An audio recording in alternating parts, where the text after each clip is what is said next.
Been a while since I've had this knife out, but this is the first knife that I presented on my channel. I call her the Arcadia, for now. Working title. Two-way taper tang, triphasic grind, compound distal taper,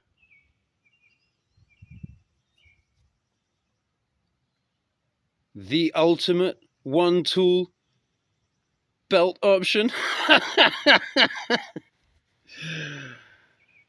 Lilac handle scales, lilac pins, no liners, G-Flex epoxy, 5160 steel, forged bar stock, then made by stock removal. Very scratchy, well used, lightly swedged. Sway back handle, no bird's beak, no pommel, kind of sway back, little Kephart-esque, but you know, I really went for a sway back. You know, it's kind of like a sway back handle. Lanyard.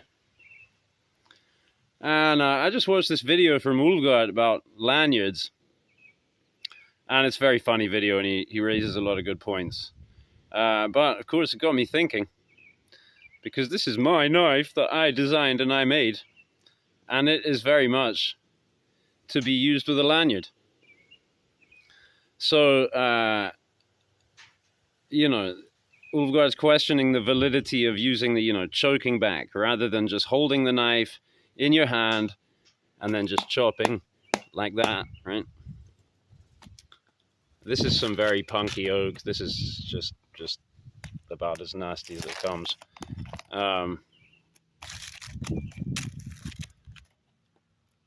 Right, so, you know, why would you then do this if that's insecure? Or then if you have a lanyard, then the point he raised is that, well, then if the knife comes out of your hand, maybe it comes back to you, right? Well, this is something I like to test, is if I hold this knife like this, I hold my hand up, my arm out at full extension like that, and I drop, what happens? Does it hit me? It kind of taps me. Some knives seem to hit you a bit harder than others. But anyway, I have not yet injured myself like this. I have not yet had a lanyard break. I have not seemingly disproven to myself the validity of doing this, right? Okay. Because if I'm out in the woods and this is what I have and I need to chop this, I can sit here for 15 minutes going like this, or I can sit here for probably half going like this. Yeah, like that. No finger grip, okay? I use not forget about oh, you could choke back to a 3-finger grip, choke back to a 2-finger grip, choke back to a 1-finger, no, choke. Look, you can't choke back for one thing, okay? When you choke a man, you move your hands up to the neck, not down to the ankles.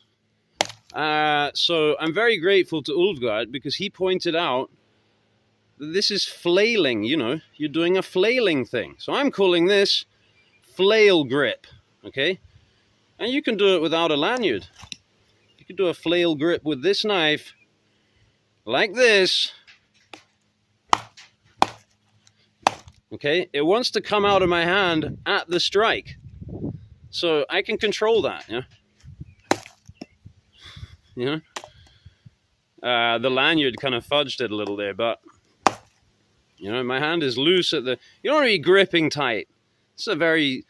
This is a point that I want to make as well, because I read a comment from someone, I think it was on my channel recently, talking about how you have to grip the axe tight when you're chopping. I completely disagree. I mean, you have to grip the axe tight at certain points. Like, if you're going to throw this knife down here into this, you're using grip strength. But at no point am I on this, right?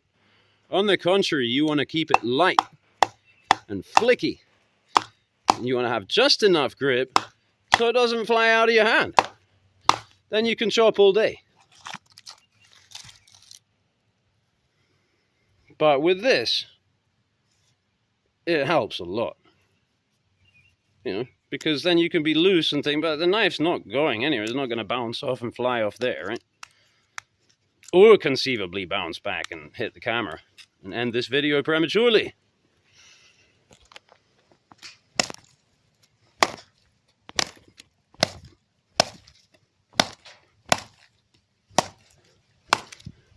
And so I will say that I think that, you know, I did something when I made this design, and it's valid.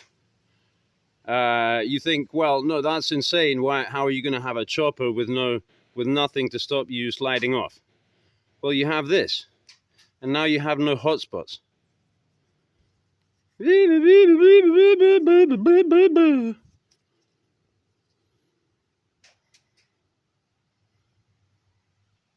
Right, well, I'll just finish chopping through this a little more then, shall I? We only just made it down to the hard part. Give it some.